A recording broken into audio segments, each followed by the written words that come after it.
to show you than to explain. Game on, buddy. Go! You make a run, throw your body on your sled, and head on down the mountain. Hogback Mountain, to be specific.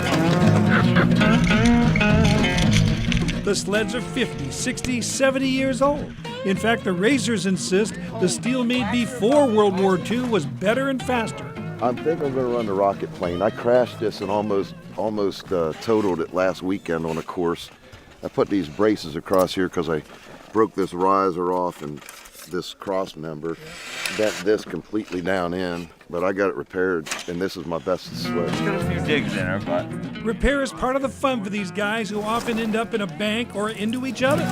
Flexible Flyer is the name here, but the Paris Manufacturing Company of Maine made speedsters, which are said to be faster if there's a little powder on the course.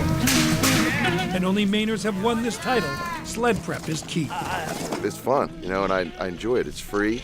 All you gotta do is get a runner sled, take some sandpaper, some steel wool, whatever you want to do. Then a little sandpaper, 120, a little wax, a little buffing, but I think it's anyone's guess, really. Fast runners. And if it's got a nice loose feel, you like to hear it clatter a little bit. You don't want it too tight.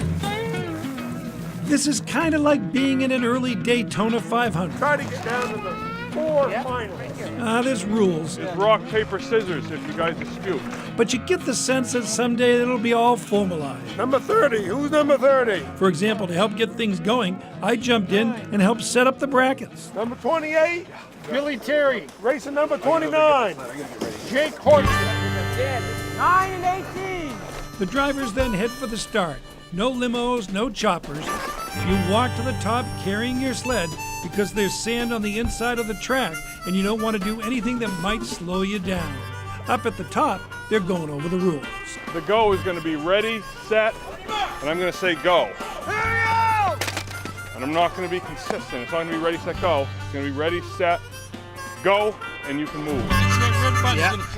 I donned the GoPro to give you a first-hand look at a race. The problem was when I dove onto my sled, the camera popped off.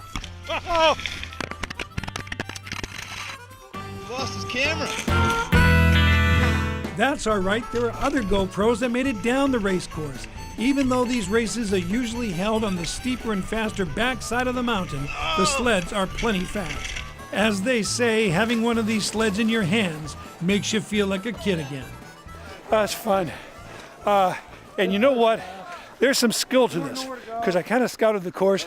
You want to stay out of the little bit of powder that's built up on the inside and stay away from where there's a little bit of dirt on the inside. So round 2, I'm going to be good. Obviously, there's strategy, and that involves defensive driving, as in defending against the guy who's trying to pass you.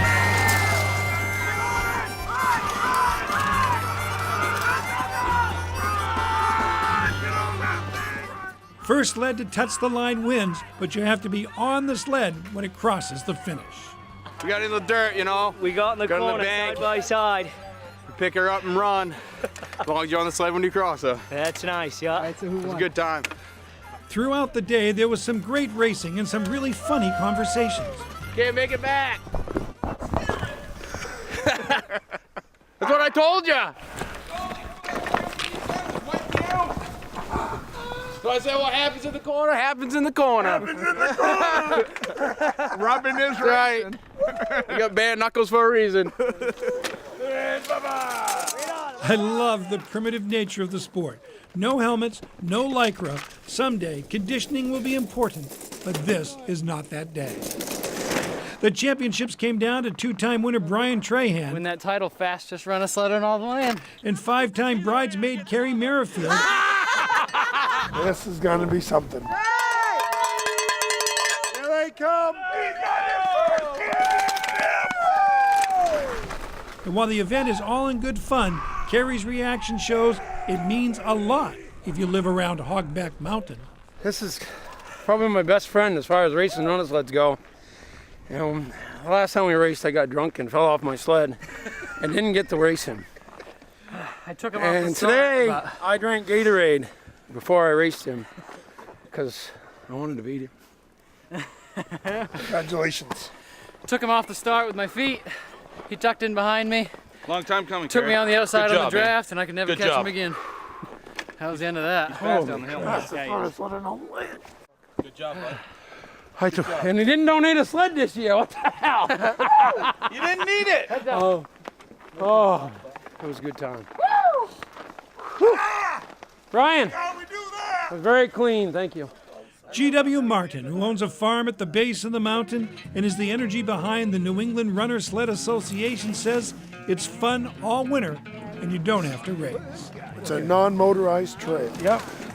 It goes all the way to the top of Hogback Mountain. You can drive up there. We have snow plows that keep it clear, and we have groomers that keep it down, and it's a great place to bring the family. And come on up and enjoy yourselves. What do you charge them? Nothing is free. Nothing's free. Nothing's free. This is. Yeah, it's free. I mean, we accept donations.